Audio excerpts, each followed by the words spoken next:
புதியும் நிகழ்ச்சியில் ரிஸ்கோமீட்டருங்கிற ப்ரோக்ராமில் இன்வெஸ்ட்மெண்ட்டை பற்றி பேசிகிட்டு இருக்கேன். என் பேர் Narayanan Swaminathan. I'm PhD in finance. So இதில் ஸ்டாக் மார்க்கெட்டுங்கிற இன்வெஸ்ட்மெண்ட் எப்படி பண்ணணும் அப்படிங்கிறத சொல்லும்போது, ஸ்டாக் மார்க்கெட்டில் என்ன மாதிரி இன்வெஸ்ட் பண்ணலாம்? சப்போஸ் நீங்கள் உங்கள்கிட்ட ஒரு 2 லட்ச ரூபா பணம் இருக்குது, டேரெக்டாக போய் ஸ்டாக் மார்க்கெட்டில் இன்வெஸ்ட் பண்ணலாமா?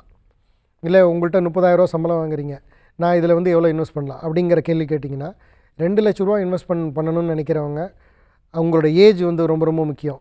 ஸோ 40 வயசில் இருக்கிறவங்க 2 லட்ச ரூபா இன்வெஸ்ட் பண்ணலாம். 60 வயசில் இருக்கிறவங்க 2 லட்ச ரூபா இன்வெஸ்ட் பண்ணிங்கன்னா ரிட்டர்ன் வரத்துக்குள்ளேயே உங்களுக்கு ஹெல்த் ரிஸ்க் வர அளவுக்கு ஆகிடும், இன்கேஸ் மார்க்கெட் சரியாக ஓடலைன்னா. ஸோ ஏஜ் அதிகமாக இருக்கிறவங்க ஸ்டாக் மார்க்கெட்டை ரொம்ப எடுத்துக்காமல் கம்மியாக எடுத்துக்கிறது நல்லது. ஏற்கனவே ப்ராக்டிக்கல் எக்ஸ்பீரியன்ஸ் இருந்ததுன்னா ஒன்றும் பிரச்சனை இல்லை. ஸோ இந்த ஏஜில் கம்மியாக இருக்கும்போது 2 லட்ச ரூபா இன்வெஸ்ட் பண்ணலாமா உடனே அப்படின்னிங்கன்னா, முடிஞ்ச வரைக்கும் 2 லட்சத்தை உடனே போடாமல் இன்றைக்கி ஒரு 50,000 ரூபா இன்வெஸ்ட் பண்ணலாம். ஸோ அதே மாதிரி ஸ்டாக் மார்க்கெட்டில் என்றைக்கு இன்வெஸ்ட் பண்ணணும் அப்படின்னு ஒரு பெரிய கேள்வி ஒன்று இருக்குது. இப்போ stock market very very simple. மழை மாதிரி தான். மழை வந்ததுக்கப்புறம் தான் போணுதுன்னு சொல்ல முடியும். வரத்துக்கு முன்னாடி ப்ரிடிக்ஷன் தான் பண்ண முடியும். அது வருமா வராதான்னு தெரியாது. அதே மாதிரி தான் ஸ்டாக் மார்க்கெட் பொறுத்த வரைக்கும் ஏறுமா ஏறாதாங்கிறது யாராவது 100% சொன்னாங்கன்னா நம்மள்ட்ட இருக்கிற எல்லா செட்டையும் விற்று அதில் இன்வெஸ்ட் பண்ணிடலாம். இது அந்த டைமிங் தான். அந்த டைமிங் சொல்லும்போது அதை நம்ம எடுத்துக்கலாம். இறங்குற மார்க்கெட்டில் யாராலையும் சொல்ல முடியாது. ஏறின மார்க்கெட்டில் எல்லோரும் சொல்லுவாங்க இன்றைக்கி ஏறும் ஏறணுன்னு. ஸோ நான் ஸ்டாக் மார்க்கெட் அட்வைஸரை அதை பற்றி கமெண்ட் இல்லாமல் ஜென்ரலாக நான் சொல்லும்போது, ஸ்டாக் மார்க்கெட் இன்வெஸ்ட்மெண்ட் நீங்கள் டிசிஷன் எடுக்கணும். ஸோ இன்றைக்கி உங்கள்கிட்ட 2 லட்ச ரூபா இருக்குன்னா உங்களோட பணத்துலேருந்து ஒரு 50,000 எடுத்து இன்றைக்கி இந்த ஒரு மாதத்தில் மார்க்கெட் ஆவரேஜாக இருந்துச்சுன்னா இன்றைக்கி இன்வெஸ்ட் பண்ணுங்கள். அதில் இன்வெஸ்ட் பண்ணும்போது ஒரு 5 ஸ்டாக்ஸாக பிரித்து இன்வெஸ்ட் பண்ணுங்கள். பண்ணி முடிச்சுட்டு ஒரு வாரம் வெயிட் பண்ணுங்கள். அந்த ஒரு வாரத்தில் திரும்ப மார்க்கெட் இறங்கிச்சுன்னா திரும்ப ஒரு 50,000 இன்வெஸ்ட் பண்ணுங்கள். திரும்ப அதுமாரி ஒரு 2-3 மாதத்துக்குள்ளே ஆவரேஜ் பண்ணி மார்க்கெட் இறங்க இன்வெஸ்ட் பண்ணணும்.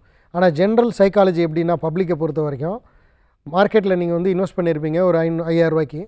உங்களோட ப்ரைஸ் 4,700 ரூபா மொத்தமாக உங்களுக்கு ஒரு பேனிக் ஆகும். உடனே விற்றுருவீங்க. ஆனால் என்ன பண்ணணும்னா 4,700 பண்ணும்போது வாங்கணும். நம்ம சைக்கலாஜிக்கலாக என்ன ஆகும்னா ஒரு ஃபியர் ஒன்று வரும். நம்ம ப்ரைஸ் கீழே இறங்கிடுச்சு, நம்ம விற்றுட்டு முதல்ல வெளில போயிடணும் அப்படின்ட்டு. ஸோ அப்படியே பப்ளிக் பொறுத்த மார்க்கெட்டில் அட்வைஸ் வேறு சொல்லுவார், இறங்க வாங்குங்க, ஏற விற்றுக்கங்கம்பாங்க. ஆனால் பப்ளிக் என்ன பண்ணுவாங்க, இறங்க விற்பாங்க, ஏற வாங்குவாங்க.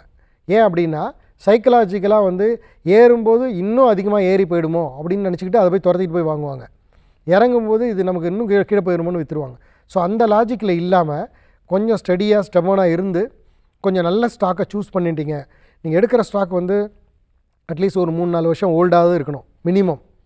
இந்த 3-4 வருஷத்தில் நல்ல ட்ராக்கில் இருந்திருக்கணும், நல்ல டிவிடெண்ட் கொடுத்துருக்கணும். முக்கியமாக பார்க்க வேண்டிய விஷயம் அந்த கம்பெனியோட EBITDA, earning before interest and tax.